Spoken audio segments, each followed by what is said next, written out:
آپ نے سنا ہوگا حضور نے سورہ رحمان کے بارے میں فرمایا ہے، سورۃ الرحمن عروس القرآن، یہ سورہ رحمان جو ہے یہ قرآن کی دلہن ہے۔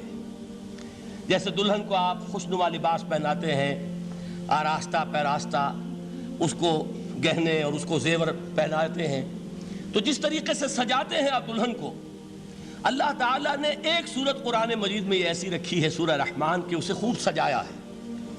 اس میں الفاظ کا در و بست، اس کا اپنا ایک ڈیوائن میوزک ہے۔ وہ تو اللہ تعالیٰ قراء جو ہے، خاص طور پر مصر کے قراء، اللہ تعالیٰ ان پر رحمت نازل فرمائے، ان کی خطاؤں سے درگزر کرے۔ جس طرح قرآن کے انٹرنسک میوزک کو انہوں نے واضح کیا ہے، واقعہ یہ ہے کہ اگر یہ لوگ نہ ہوتے، شیخ عبد الباسط محمد عبد الصمد، شیخ محمود خلیل الحصری، یہ لوگ کہ جنہوں نے قرآن کے اس غنا، میوزک، یہ لفظ جو ہے آپ حیران نہ ہو کہ میں یہ کوئی شاید توہین کر رہا ہوں قرآن کی، حضور نے یہ لفظ استعمال کیا ہے، تغنو، اس قرآن کو اچھی سے اچھی خوشلحانی کے ساتھ پڑھو۔ من لم یتغن بالقرآن فلیس منا، جو قرآن کو بہتر سے بہتر انداز میں، اچھی سے اچھی آواز میں، خوشلحانی کے ساتھ پڑھنے کی کوشش نہیں کرتا، وہ ہم میں سے نہیں ہے۔ بلکہ ایک مرتبہ حضور رات کے وقت آپ گشت پر تھے اپنے ساتھیوں کے حالات معلوم کرنے کے لیے۔ حضرت ابو موسیٰ اشعری رضی اللہ تعالیٰ عنہ ایک صحابی ہیں، ان کے گھر کے پاس سے گزر ہوا، وہ رات کو تہجد پڑھ رہے تھے، کھڑے ہوئے کیف کے عالم میں قرآن تلاوت کر رہے ہیں۔ حضور کو بہت پسند آئی ان کی قرات، کافی دیر تک وہاں کھڑے سنتے رہے۔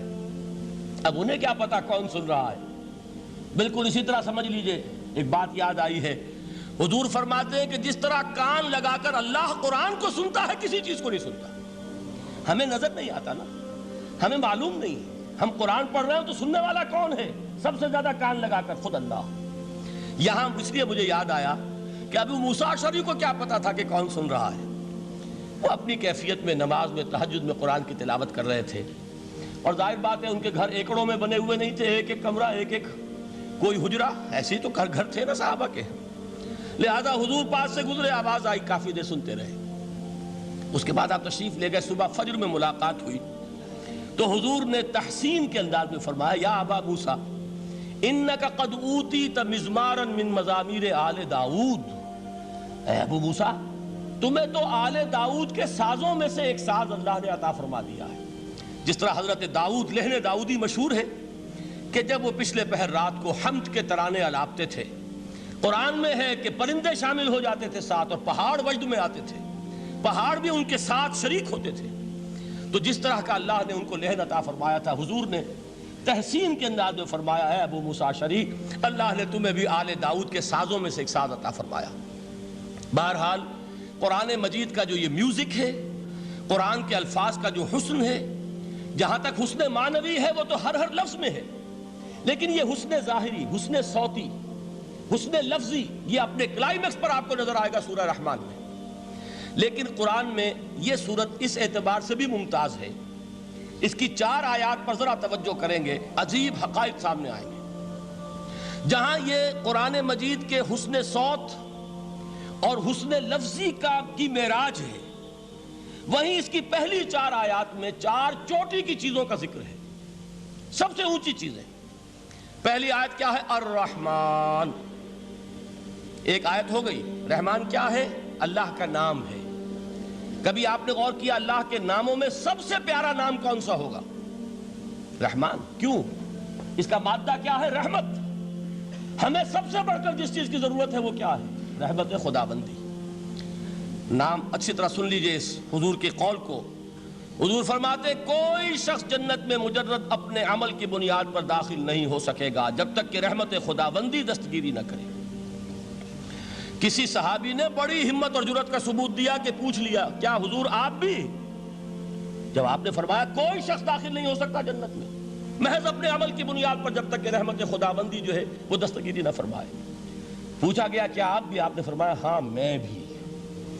آپ انداز کیجئے کہ اگر محمد الرسول اللہ بھی رحمت خداوندی کے ضرورت مند ہوں تو تاب دیگراں چے رسد، ہماری تو سب سے بڑی ضرورت رحمت خداوندی ہے۔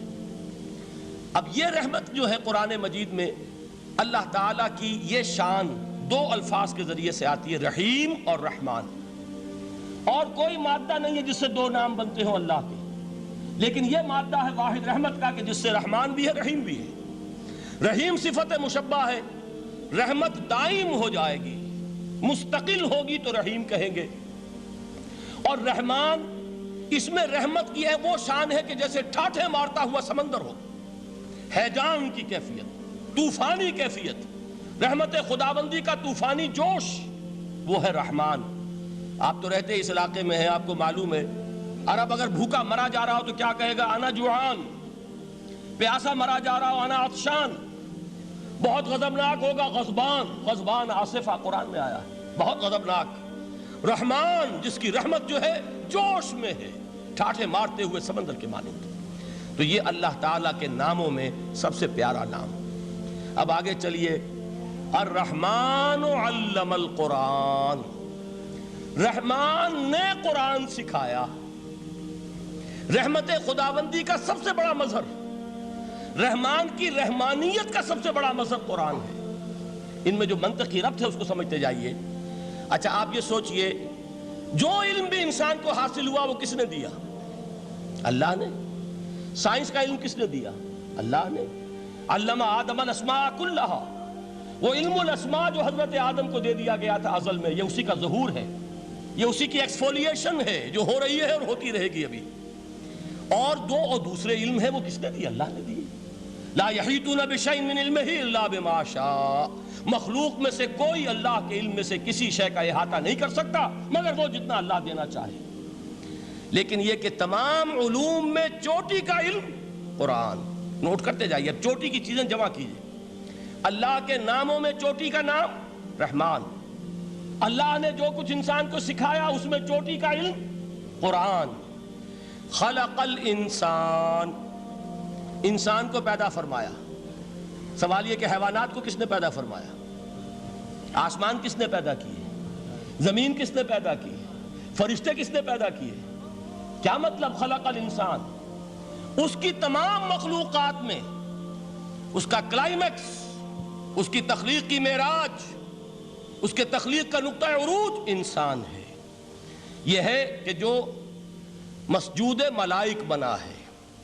وَلَقَدْ كَرَّمْنَا بَنِي آدَمَ وَحَمَلْنَاهُمْ فِي الْبَرِّ وَالْبَحْرِ وَرَزَقْنَاهُمْ مِنَ الطَّيِّبَاتِ وَفَضَّلْنَاهُمْ عَلَى كَثِيرٍ مِّمَّنْ خَلَقْنَا تَفْضِيلًا۔ تو تخلیق میں سب سے اونچی تخلیق انسان کی، علموں میں سب سے اونچا علم قرآن کا، اللہ کے ناموں میں سب سے اونچا نام رحمان۔